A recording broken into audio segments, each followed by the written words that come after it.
Hola, hola, ¿cómo están? Bueno, espero que hayan pasado una buena semana y estamos en diciembre, ¿no? Con los calorcitos de la época. Bueno, te pido que imagines por un minuto el mundo sin vivienda, el mundo sin edificios, el mundo sin planificación de dónde vivir y cómo se estructura. A mí me cuesta pensarlo, como también me cuesta pensar cómo será en 100 años nuestra ciudad, las rutas, etcétera, etcétera. Bueno, no vamos a proyectar a 100 años, pero en nuestro programa hoy vas a encontrar cómo se proyecta una ciudad y las cosas interesantes que tiene la construcción también independiente, individual, que hay que tener en cuenta. A mí me fascinó hace poco que me enteré, tal vez como no estoy en el rubro, que hay edificios inteligentes. Digo, ¿qué vendrá un robot que me estará trayendo un cafecito? No lo sé. Bueno, vamos a tratar de estos temas, en un minutito nada más. Sí. ¿Me viste? Claro, Marcos. Me viste Eileen Coase de Sí. Dorrego 911, su WhatsApp 3415-4283-48. María tiene un vestido Precioso. básico teñido, Sí.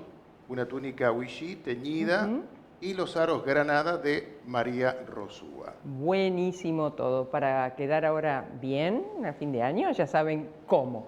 Vieron que esta vez pude hacerlo parada, porque la semana pasada tuvimos un problema y tuve que estar sentada, ¿eh? Bueno. No. Señor. Por lo que se le requiere al funcionario público, transparencia. Usted tenía mucha transparencia. Tenía mucha Ese era el transparencia, problema. sí. Demasiado. Muy bien. ¿Quién nos visita? Claro que sí. El arquitecto Eduardo Bressan, secretario de Obras Públicas y secretario de Planeamiento, egresado de la Facultad de Arquitectura, Planeamiento y Diseño de la Universidad Nacional de Rosario, donde es docente de la materia Historia de la Arquitectura, secretario de Infraestructura de esa alta casa de estudios, responsable del proceso en curso de la recuperación del valor patrimonial de los edificios históricos de la institución académica. Cuenta con una extensa y vasta experiencia y trayectoria en el ejercicio de la profesión en el ámbito privado. Bienvenido. Gracias, gracias por estar. No, gracias a ustedes, un placer poder Bueno, estar acá. puros interrogantes, como la planificación y una ciudad que es inmensa, ¿no? Como Rosario, que se va extendiendo. ¿Cómo se la piensa desde el área suya? Bueno, son todas las dudas. Nosotros también Ah, las también la tenemos. tienen. A veces parece que tenemos Sí. que otorgar certezas y las certezas por ahí son las que congelan situaciones que no son convenientes. A ver, ¿cómo se planifica una ciudad? Yo soy arquitecto, no soy urbanista, docente de historia, y la planificación de una ciudad debe comenzar por datos, es decir, por conocer, por sentir. Le pido que se acerque al micrófono. Por, de alguna manera, tener una aproximación a la ciudad donde se recaben datos. Es decir, es imposible planificar algo sin antes conocer de qué estamos hablando. A ver, hay planificaciones o hubo planificaciones en el mundo de ciudades, como tenemos el caso, por ejemplo, de La Plata, la capital de la provincia de Buenos Aires, que fue creada como una ciudad, proyectada como una ciudad. En diagonales. Exacto. Tenemos el caso de Brasilia, que también fue programada como una ciudad, diseñada como una ciudad. Bueno, son casos muy particulares y que de alguna manera tienen algunos elementos, algunas situaciones que no son las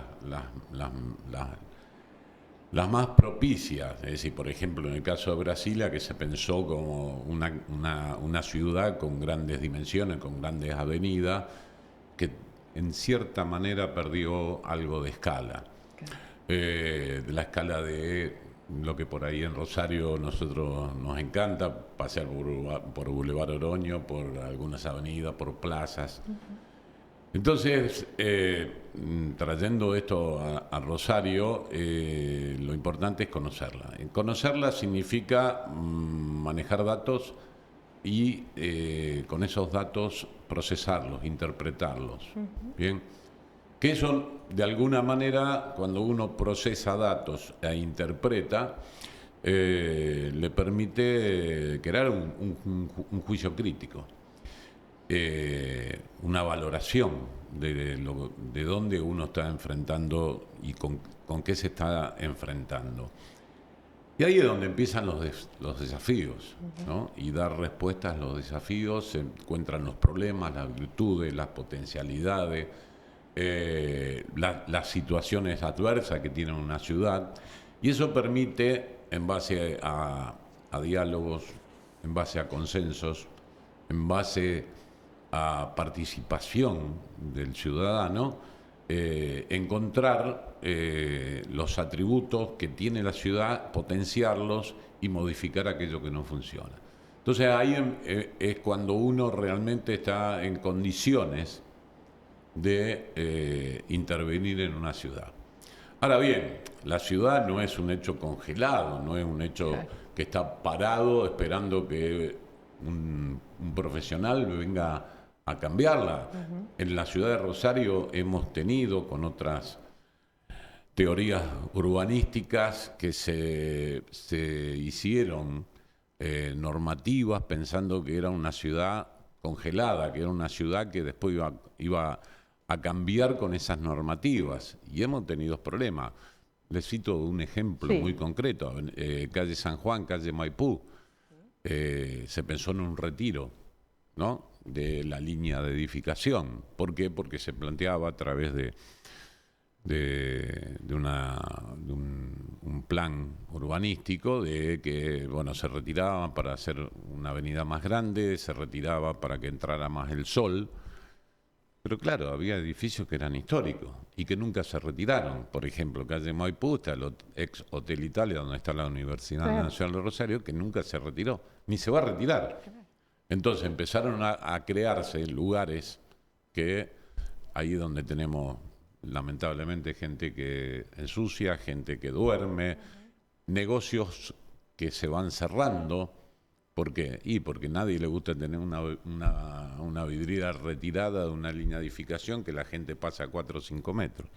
Entonces son decisiones equivocadas que se tienen. ¿Pero por qué? Porque se pensó que la ciudad, al cabo de algunos años, iba a quedar con esas aperturas de esas avenidas.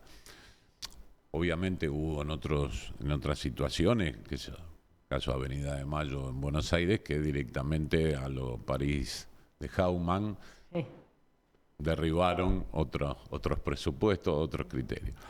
Entonces, uno lo tiene que pensar a la ciudad como un hecho colectivo, un hecho dinámico, un hecho que está en permanente cambio, de que el Estado es un factor determinante, pero también existen los privados, la gente, los vecinos. Entonces, si no tenemos la dimensión, esa apertura de pensar de que la ciudad la constituimos todo, estamos entrando con datos erróneos. Por ejemplo, yo cuando nosotros interpretamos ciudad y venimos trabajando en la facultad de arquitectura de Rosario, nosotros lo pensamos. Quiero aclarar que nosotros esto no trabajamos en equipo. El equipo nuestro, yo digo que no hay un arquitecto, un secretario de planeamiento, como pasaba en otras épocas. Ahora hay que trabajar en equipo.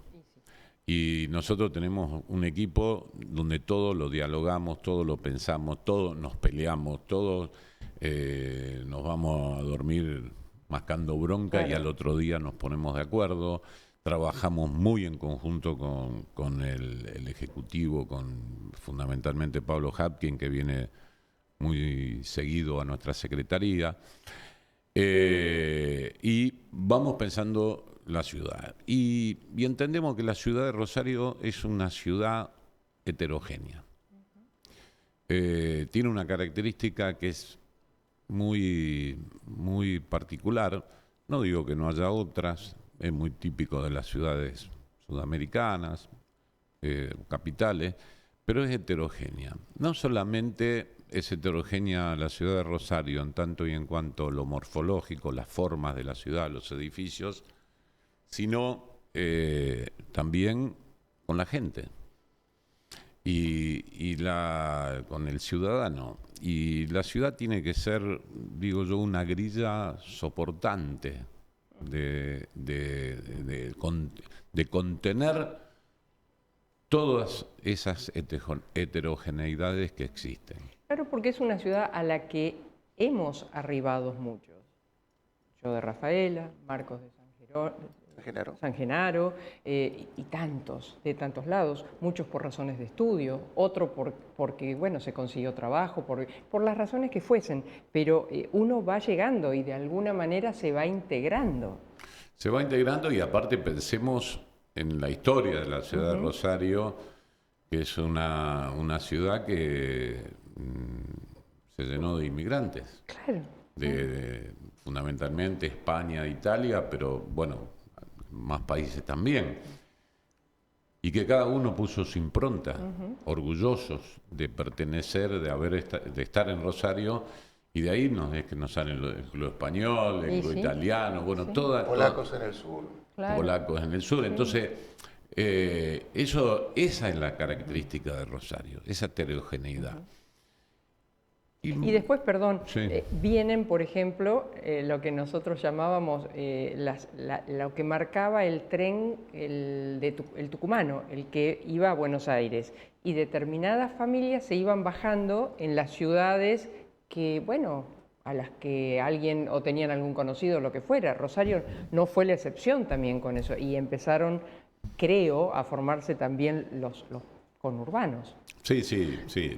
Bueno. En fin, esa dimensión heterogénea para nosotros es muy importante y que nos da cabida también para poder trabajar en la normativa, en lo morfológico de la ciudad, en la conectividad, todos temas que tienen que estar muy presentes. Ahora, como es un hecho dinámico, a esta ciudad también, mientras tanto, uno la planifique, la direccione, hay que mantenerla. ¿Sí? Porque de qué vale hacer un plan urbano magnífico y después que tengamos la ciudad sucia, la ciudad bien. Entonces, tiene que ser un hecho vivible para el ciudadano, para el vecino, que demanda. Y demanda cada vez más y demanda con razón. Con razón. Sí, claro. Sí, claro. Entonces, uno tiene que estar interpretando esa planificación en la ciudad para mejorar, para optimizar, y por el otro lado, para mantener. Porque yo digo siempre, cuando uno va a otras ciudades del mundo, viene maravillado, la mayoría de los casos, o la minoría de los casos, que la limpieza que hay, salvo, bueno, capitales del mundo, pero la limpieza que hay, el orden, el tráfico, los edificios mantenidos que están, bueno, eso hay que lograrlo. Y mientras tanto, planificar, o al revés, planificar y mientras tanto mantenerla. Entonces esa es fundamental. La interpretación y el juicio crítico que uno puede tener para nuestra ciudad. Cuando se extiende, porque llegó gente y bueno, y empezó a pernoctar en algún lugar, o porque la demanda propia hace, ¿cómo se logra esto? Es barrios que se van sumando, para ustedes saber si ahí donde eligieron estar, si hay tierras fiscales, o bueno, como fuera, o compran, pero ¿qué pasa con las cloacas? ¿Qué pasa con el transporte? ¿Qué pasa con la escolaridad? Es decir, ¿cuántas cosas se debe tener en cuenta, no? Sí, claro, fundamental. Es decir, lo que pasa es que también hay que pensar en las inversiones, y en esto meto la cuestión política de que hubo en Rosario, y lo vivimos permanentemente, hubo años de desinversión, fundamentalmente en infraestructura. y hoy de alguna manera lo estamos viendo. A partir del cambio de gobierno provincial, se ha encarado con mucho énfasis, con mucho criterio, el tema de fundamentalmente luz y agua, energía, que es muy demandante y se va cada vez potenciando más, con lo cual eso tampoco uno puede pensar de decir primero hay que tener la luz y agua, energía y agua y cloaca y después construir. Claro, claro. Bien, una cosa, es decir, que a nosotros tenemos que provocar la demanda y por otro lado que las empresas de servicios coordinemos y trabajemos en conjunto para que se pueda programar la infraestructura. El río maravilloso que tenemos es una limitante o no a la hora de, bueno, del crecimiento lógico de una ciudad de más de 1 millón de habitantes. Bueno, a ver, Rosario tiene un límite, ¿bien? De todas maneras, yo no pondría a pensar, porque, por ejemplo, nosotros dentro de los criterios, los avances que nosotros tenemos con respecto y las ideas que tenemos con respecto a la ciudad, estamos potenciando mucho la densificación del centro. El centro, a ver, cuando uno tiene densificación, hay más servicios, hay más conectividad, hay más la gente, es decir... Que no sea oficina el centro nada más. Exacto. Claro, Es que sea decir, vivible, lo claro. hemos vivido y lo vemos en muchas ciudades, en Buenos Aires, que uno va por la City porteña a esta hora, 7:30, 8 de la noche y ya casi da como temor. Claro. Bien, no, al contrario, yo cuando vemos la organización de la noche de las peatonales, a mí me encanta ver gente en la calle, me encanta con todo este despliegue que nosotros estamos haciendo de cantidad infinita de plazas que estamos haciendo en el centro y también en los barrios con la misma calidad, y ver plazas que no me contaron, las vemos nosotros, yo las veo, que a las 10:30, 11 de la noche se usan. Bueno, ahí está el secreto, que la gente salga a la calle. A ver, no hay lugar más seguro que aquel que se habita, aquel que hasta largas horas de la noche hay gente.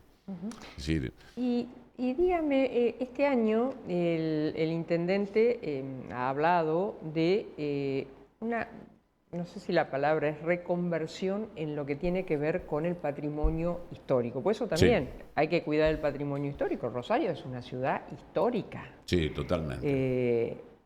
Me acuerdo hace mucho, yo tengo mis años, el arquitecto me parece que era Bonacci, de apellido o algo Sí, por el- Bonacci. Bonacci, ¿verdad?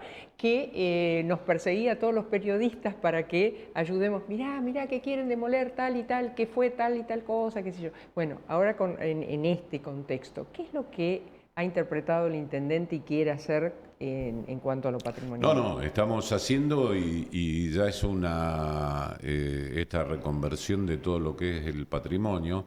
A ver, históricamente en su momento cuando empezaron demoliciones así A mansalva. a mansalva, Sí. que, bueno, empezaron, no sé, las famosas casonas de los Pinascos en Córdoba y Oroño, que se hizo un edificio y después hay una prepaga, un salón comercial, y se tiraron abajo casas y casas y casas.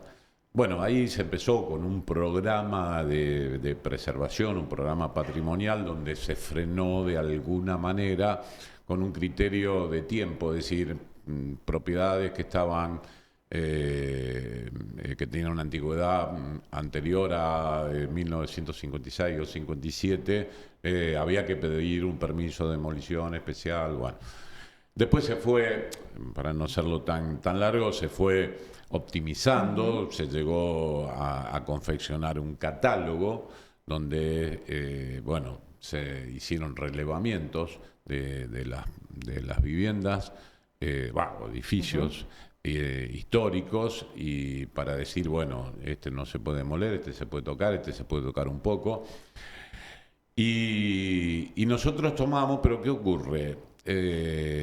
Hace años que se hizo ese catálogo, después se ajustó, pero ¿qué pasaba? Y ahí es donde yo digo la participación de los ciudadanos.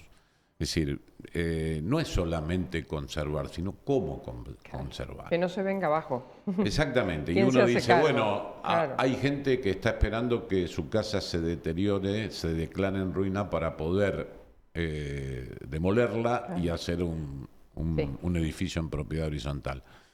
Pero, por ejemplo, yo tuve el caso dos hermanas, pasados los 85 años, docente universitaria jubilada, que era un inmueble que le había dejado su familia, sus padres. Dice, no, la municipalidad nos dice que patrimonio, no la podemos mantener. La fuimos alquilando hasta que, bueno, se deterioró tanto que no la podemos mantener, no la podemos alquilar, debemos impuestos. ¿Qué hacemos? Claro. Bueno, entonces, a ver, cuando pasan esas cosas, bueno, había que tomar cartas en el asunto y cambiar o mejorar todo lo que hace a reglamentación con inmuebles históricos. Ya nosotros ahora estamos aprobando, si Dios quiere, mañana, un tercer punto, que es la reforma del catálogo histórico, donde se reducen muchas. Decía, antes teníamos 7 o 8 categorías, bien, de patrimonio. Ahora la redujimos a 3. Categoría 1, 2 y 3. En ese orden van de los edificios. La catedral es 1 hasta el 3. Con ese criterio se redujeron cantidad de edificios patrimoniales, se sacaron del catálogo casi 900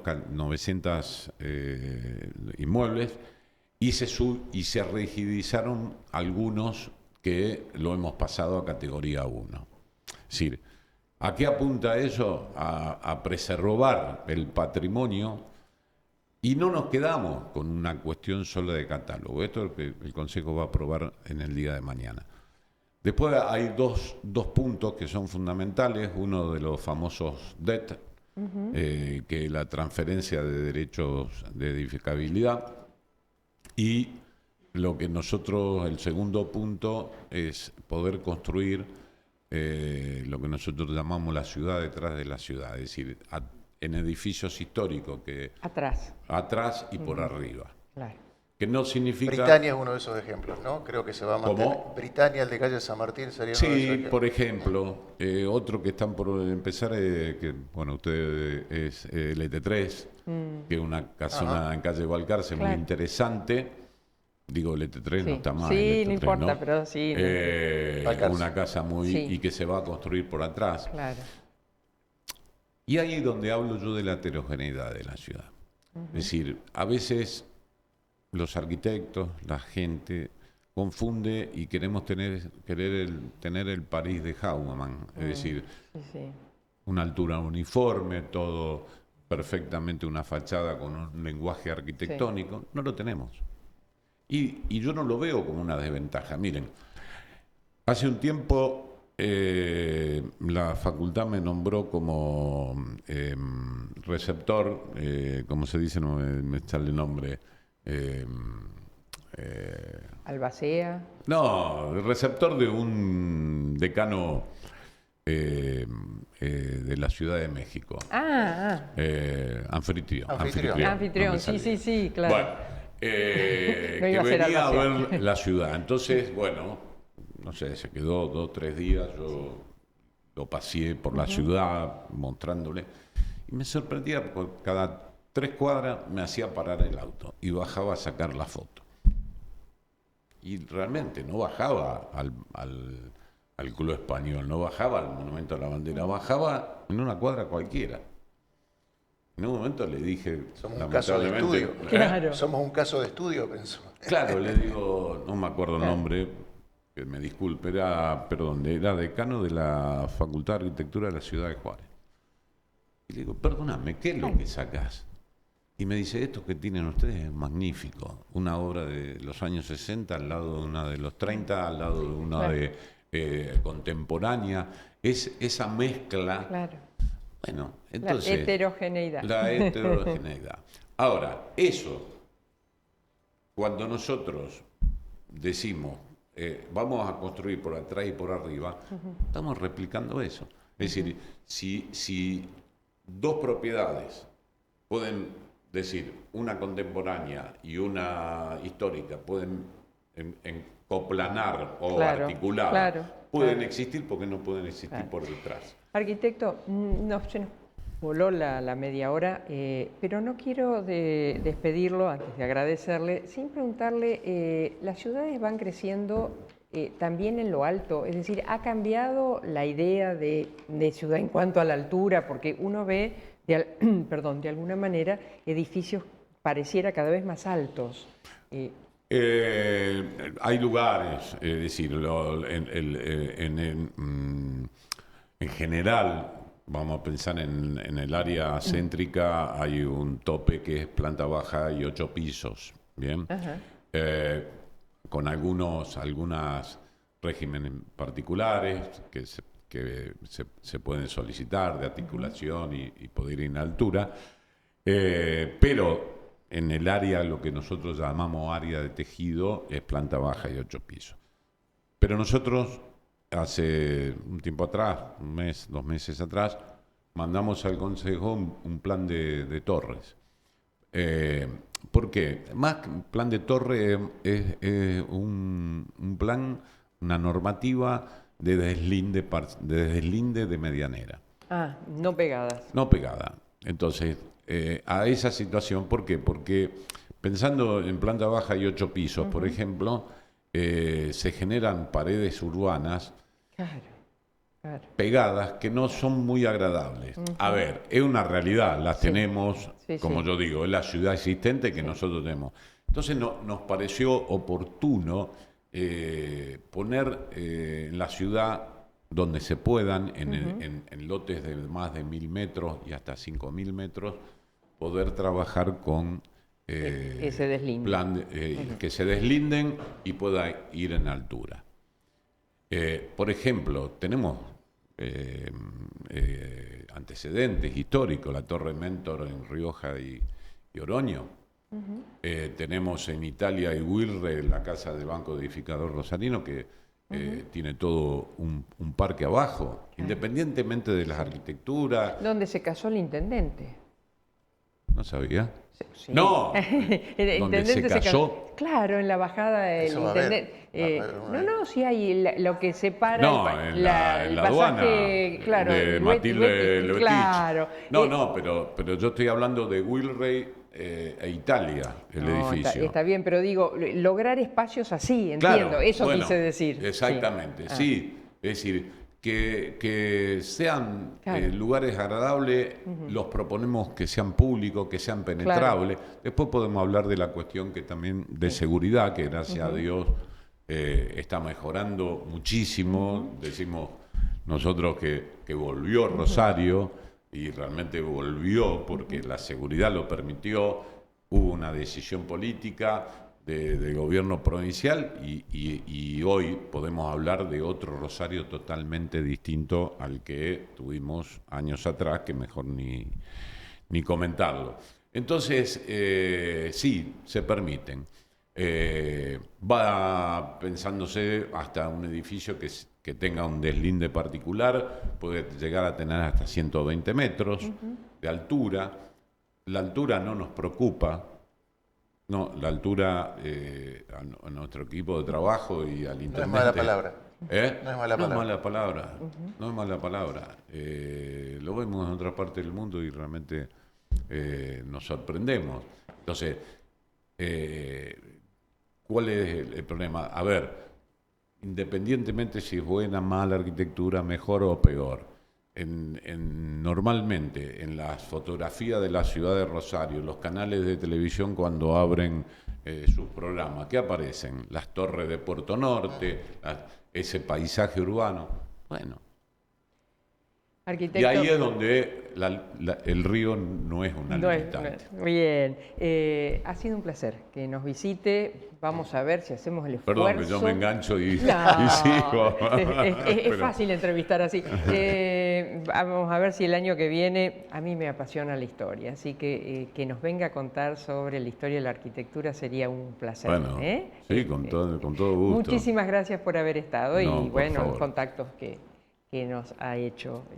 Muchas gracias porque a veces uno trabaja en laboratorio pero está bueno bueno claro expresarlo. Que sí. Un placer, Nosotros... Vamos a la tanda. Bueno. Veterinaria Doctores Grande y Robea SRL. La salud y el buen estado de su animal es el objetivo de nuestros profesionales.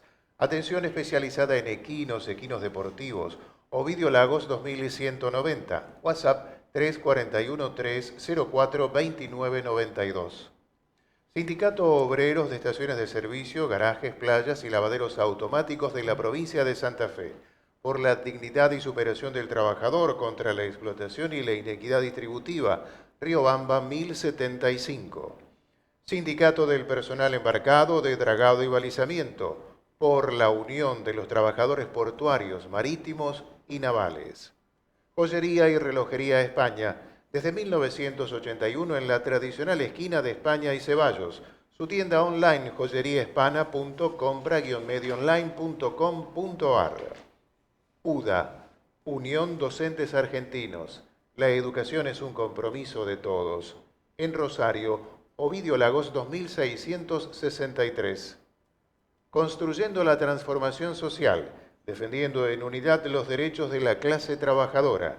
Sindicato de Aceiteros Rosario. Búscanos en las redes, estamos en Facebook, X e Instagram. El tango y sus avenidas. El tango y sus calles. Todas transitadas sin atajos ni barreras. Grupo Contrastango. Tangos, valses, milongas, candombes, que fueron y serán. Ya trabajando en un nuevo material para el año 2026 que se avecina. Visite nuestra web contrastango.com.ar o mariaherminiagrande.com.ar. No se arrepentirá.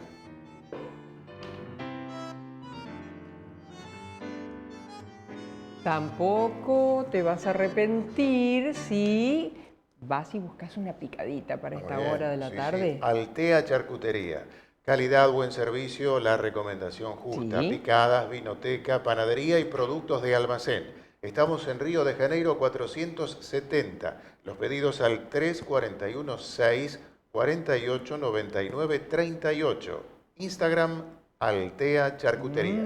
Qué rico. Sí. Atilra es artífice de un proyecto solidario, colectivo y social. Es una realidad que crece, se desarrolla, vive y se multiplica, pero sobre todo permanece en el tiempo. Atilra, más de 70 años sembrando de sueños el camino.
Marcos, ¿pagaste la cuota del viaje? Apostar nunca es un juego. Rompe el silencio. Pedí ayuda. ¡Ey! Lo punto merezco. ¿Cómo estás? ¿Cómo va? Bueno, Bien, haciéndole bien, honor bien. a tu nombre, veo. Y con estos beneficios del Banco Santa Fe, como para no. Disfruta de los mejores beneficios con tu tarjeta de crédito Visa Banco Santa Fe y aprovecha 3 cuotas sin interés todos los lunes en Mercado Libre. Pedila 100% online bonificada por 2 años. Elegí cómo aprovechar nuestros beneficios igual que como elegís tu alias. Banco Santa Fe, acá, punto, para vos. Somos crecimiento, somos impulso, somos protagonistas de la historia de nuestro país. Somos Puerto, una ciudad donde se forja nuestra cultura, donde celebramos nuestros logros con pasión y orgullo. Aquí, la historia se entrelaza con el presente, la tradición con la innovación y el crecimiento con nuestra esencia. Puerto General San Martín, construyendo día a día los cimientos de nuestra identidad. Deportista de alma y de corazón, en estas fiestas renovemos sueños. Por 78 les desea felicidades. El lunes 8 de diciembre desde las 19 horas te esperamos en la rotonda de Avenida Pellegrini y Boulevard Oroño para encender el tradicional arbolito. Habrá música en vivo junto a Fabián Gallardo, un tributo a los auténticos decadentes y mucho más. Encendamos juntos el arbolito con los mejores deseos para nuestra ciudad en el año de su tricentenario. Te esperamos. Organiza Municipalidad de Rosario. Irigoyen, Las Flores y La Granada. Boulevard Seguí, Mateu, Moreno, Uriburu y La Guardia, Tiro Suizo, Las Delicias, Avenida Ayacucho, Cordón Ayacucho y La Tablada, Villa Olímpica, Parque Regional Sur. En el sur y sudoeste de la ciudad, 436 cuadras de pavimento definitivo. Obras que hacían falta. Municipalidad de Rosario. Una plaza más, un basural menos. Donde había un espacio abandonado, ahora hay un lugar de encuentro y juegos para todo el barrio. Estamos transformando más de 70 basurales en plazas de bolsillo. Obras que hacían falta. Municipalidad de Rosario.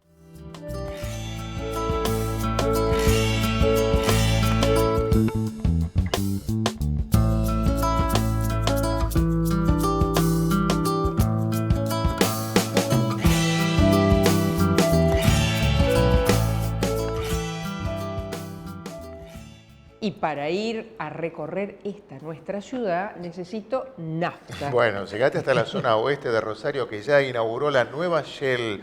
11.000 metros cuadrados de servicio, tecnología sustentable, el shop para que también te tomes el cafecito, Claro. y el respaldo y compromiso del más capacitado recurso humano. En la estratégica esquina de Mendoza y Wilde, experimenta algo más que llenar el tanque de combustible líquido o GNC. Estación de servicio Shell, Mendoza y Wilde, el futuro de la energía.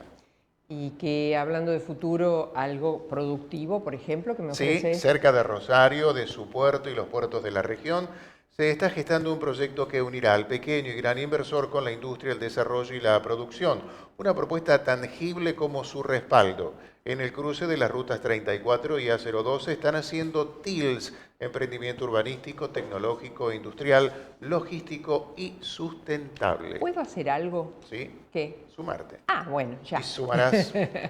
Presentamos a nuestro próximo invitado. Nos visita el arquitecto Guillermo Alfaro, egresado de la Facultad de Arquitectura, Planeamiento y Diseño de la Universidad Nacional de Rosario, arquitecto independiente, fundador de Espacio AS Arquitectura, experiencia en proyectos de viviendas unifamiliares, reformas parciales e integrales, viviendas colectivas en propiedad horizontal. Bienvenido. ¿Qué tal? Muchas gracias por Bien, invitarme. bueno, sería no es la contracara, es la complementación, ¿no? De alguna Correcto. manera de lo que recién nos contaba el arquitecto Bresen. Sí, sí, pasamos de la gran escala de la ciudad Claro. a la pequeña escala, que sería la vivienda unifamiliar o incluso la vivienda colectiva, que es la Claro. experiencia de nuestro ¿Y estudio. qué toma en cuenta un arquitecto cuando... Te pido que te acerques al micrófono. ¿Qué toma en cuenta un arquitecto cuando, bueno, llega alguien y te dice, arquitecto, quiero ver si usted me puede construir? Bien, lo primero que hay que pensar no es la cuestión económica, sino saber si lo que la persona nos encarga, su requerimiento, está en función a lo que cada uno de nuestros colegas, o sea, en mi caso, podemos responder, digamos, porque No todos los arquitectos tenemos el mismo perfil, no todos interpretamos de la misma forma el espacio. Y lo interesante es justamente lograr esa comunidad o esa comunión con el que nos encarga un proyecto para poder lograr la satisfacción de ambas partes. Y hablando de la heterogeneidad que recién decía el arquitecto Bresen, también se da la heterogeneidad, supongo, en los clientes. ¿El arquitecto le, entre comillitas, vende e impone un formato o escucha mucho al cliente y ve qué saca de allí? No, hay que escuchar mucho. La primera etapa del proyecto no es de línea, no es de tirar ideas, es de escuchar. Básicamente, cuáles son sus ideas, para qué, si lo que está buscando. El espacio con el que cuenta también. Claro, supongo Sí, que sí. tal cual. Sí, porque, digamos, el que proyecta una vivienda, ya sea una reforma o una vivienda de cero, digamos, lo hace siempre con distintos objetivos. Uno puede ser su propia vivienda, donde le pone ya una impronta un poco más personal y más de sentimiento, y otra puede ser comercial. Claro. Entonces, las interpretaciones son diferentes. El uso de los recursos también son diferentes. Y a veces quiero una casa igual a una que vi en una revista también. Puede pasar. Puede pasar. Como el corte de la peluquería. Sí, tal cual. De alguna manera todos los arquitectos, digamos, no es que inventamos algo nuevo y somos, digamos, precursores de algo que ya no existe. La arquitectura está, la estudiamos en la universidad y la vemos permanentemente, y cada una de esas cositas que uno va viendo e interpretando, lo que hace después es mezclar y dar de nuevo y poner cada uno su propia impronta. Lo cierto es que cada propietario o comitente tiene una idea preelaborada y está en nosotros interpretarla y asesorarlo de cuál es la mejor forma de llegar a ese resultado. Yo veo que, no sé, en tu caso, si tenés un equipo, porque o eso se contrata. ¿Cómo se maneja? Porque una cosa es el plan, la idea, ahora otra cosa es la ejecución o la dirección de una obra, ¿no? Sí, da igual. ¿Se venden, entre comillitas, o son contrataciones distintas? Sí, en realidad nosotros somos como pequeñas pymes. Claro. Porque damos trabajo en forma directa e indirecta a través de nuestra idea de proyecto, que puede tener dos etapas. Una es solamente la de proyecto, vender una idea, dibujarla, proyectarla y entregarla, y otra es construirla. Claro. Entonces, como en el caso de nuestro estudio, proyectamos y construimos. Lo que hacemos es, obviamente, tener gente que contratamos en forma directa y otros que son subcontratos. Claro. Entonces hay como un colectivo de partes que se juntan para un proyecto. Una casa, no sé, simple, estándar, 2 dormitorios, cocina, comedor, no sé si se usa o es todo integrado, baño y ponele ¿Una cochera? Una cochera. ¿Cuánta gente necesitas?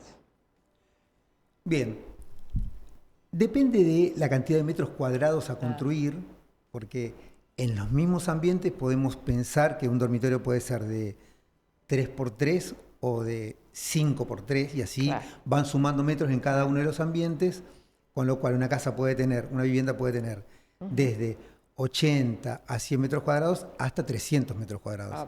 Entonces, lógicamente, hay distintos equipos de trabajo que se van sumando para poder llevar a cabo la construcción del mismo. Y los materiales han cambiado mucho, hay nuevos materiales que incluso hasta pueden hacer más rápida la construcción. Sí, hay no hablemos de la calidad o el trabajo terminado después, pero... Claramente, sí. No, hay sistemas constructivos que hacen que la ejecución sea mucho más rápida que los sistemas tradicionales.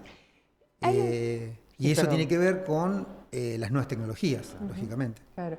¿Hay un complemento entre el arquitecto y el ingeniero o cómo es? ¿Quién conduce eso? Sí, hay un complemento. Complemento. Sí, se complementan. Hay obras que requieren de ingeniería por la complejidad que tienen. ¿Por los pisos o no? Por la estructura, básicamente, y por la elaboración de los espacios con pocos elementos de sostén, mejor dicho, los adecuados, pero que hacen que los espacios sean, como hablábamos antes, más integrados, y que eso requiera de una ingeniería muy particular. Y para eso hacemos una una comunión entre las dos Claro. profesiones Sí, sí, sí. y llegamos a un mismo objetivo, digamos. Y Guillermo, leí, no sé si todos o en tu caso, tu estudio, hablan de una arquitectura creo que sustentable o una Sí. construcción sustentable. ¿Qué es esto? Muy bien, sí, es interesante eso, porque, por ejemplo, nosotros tenemos que pensar que existen nuevos materiales Ujú. que van reemplazando a los tradicionales y que nos otorgan beneficios tecnológicos que permiten una mejor eficiencia, no solamente en la construcción, sino lo que nosotros llamamos una eficiencia energética, que es contribuir justamente a una arquitectura más sustentable. Una buena eficiencia energética, el uso... Agua supongo que también, ¿no? Sí, sí, el uso racional Claro. de materiales que sean renovables Ujú. y empezar ya a tratar de usar lo menos posible los materiales que requieran para su elaboración. Ujú. Mucho consumo energético y por ende contribuyen al calentamiento global, entonces eso hace que nosotros tengamos un perfil un poco más sustentable. Incluso el material mismo que puede ayudar a no necesitar de tanta refrigeración o tanta calefacción. También. Lógicamente, sí. Sí, todo arranca igual cuando uno dice empecemos a pensar en algo sustentable, arranca desde el proyecto sin pensar todavía en los materiales, empezar a entender cuáles son las orientaciones adecuadas, las paredes más calientes que llamamos por la orientación que tenemos, en este caso en nuestra latitud. Rosario tiene un oeste muy caliente, sí, y para ello hay que recurrir a distintas situaciones espaciales que el arquitecto debe pensar para que luego el acondicionamiento térmico de ese espacio no requiera tanto consumo energético. Eso ya es eficiencia energética, eso es arquitectura sustentable. Bueno, se habla, que a mí me interesó conocer, porque uno desarrolla toda la fantasía, ¿qué es un edificio inteligente? Bien. Que tocas un botón y te aparece todo, tus necesidades. Más o menos, sí. Los edificios inteligentes están diseñados por el acompañamiento de la tecnología, de sistemas, como hablábamos antes de sistemas constructivos que van reemplazando a los tradicionales por nuevos. La tecnología también se mete en la vivienda a través de sistemas, por ejemplo, el sistema de domótica. ¿Qué es eso?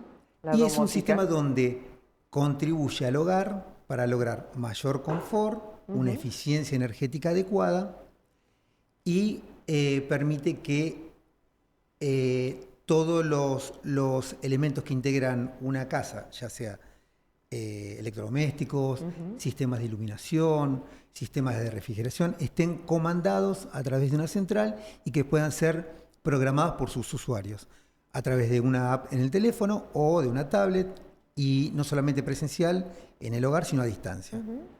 Un ejemplo claro es, según el uso de la vivienda y el hábito de los que la integran, hay momentos que la casa está sola, entonces no necesita a lo mejor que las estufas estén prendidas claro. o en pilotos. Claro. Bueno, uno lo puede, a través de la domótica, en forma remota, programar para una hora antes de que la casa vuelva a habitarse, se acondicione térmicamente.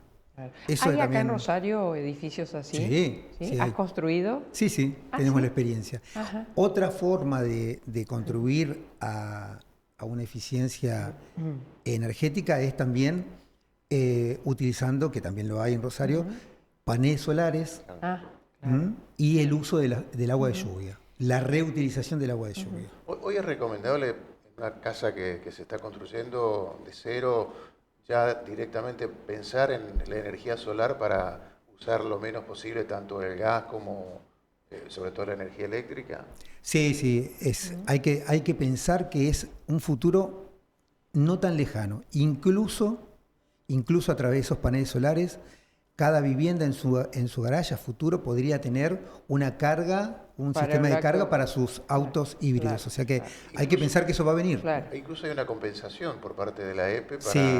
¿no? Hay un programa que la EPE desarrolló hace no mucho tiempo, pero que cada vez está teniendo más gente que se incorpora, donde uno puede ser un mini productor de energía a través de su vivienda, con paneles solares bien ubicados. Digo bien ubicados porque necesitan una orientación determinada para optimizar el recorrido del sol en el transcurso del día. Las viviendas sociales corresponden más a los organismos, digamos, al área como del Estado, sea municipal, sea provincial. ¿Has trabajado en algún momento en ello? No, en viviendas sociales no hemos... En nuestro estudio no ha trabajado, son más viviendas particulares, viviendas colectivas y emprendimientos comerciales. Claro. Sí, las viviendas sociales, como bien decís, tienen no solamente la planificación, sino el condicionamiento de la economía que tiene que ver con el Estado. Claro.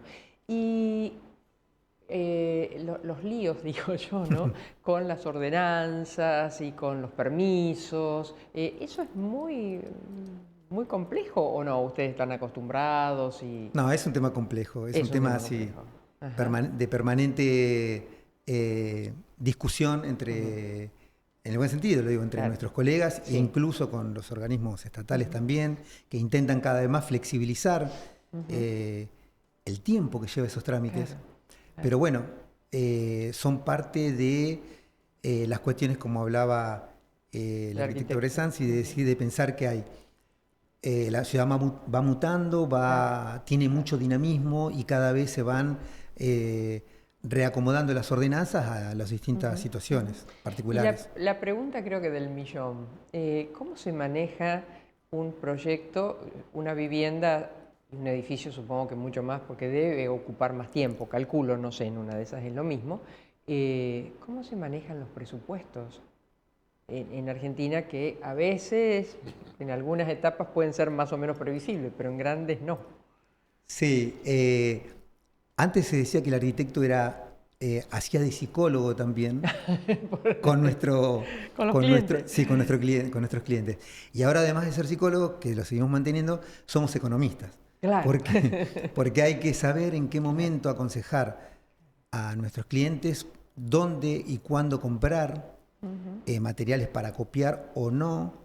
Cómo interpretar qué es lo que el cliente quiere y para ser eficientes en el programa de trabajo, porque el tiempo es un condicional muy importante en la economía de la obra, y si nosotros interpretamos mal lo que el cliente quería y volvemos pasos atrás, extendemos el tiempo de obra y eso económicamente no es rentable para la misma.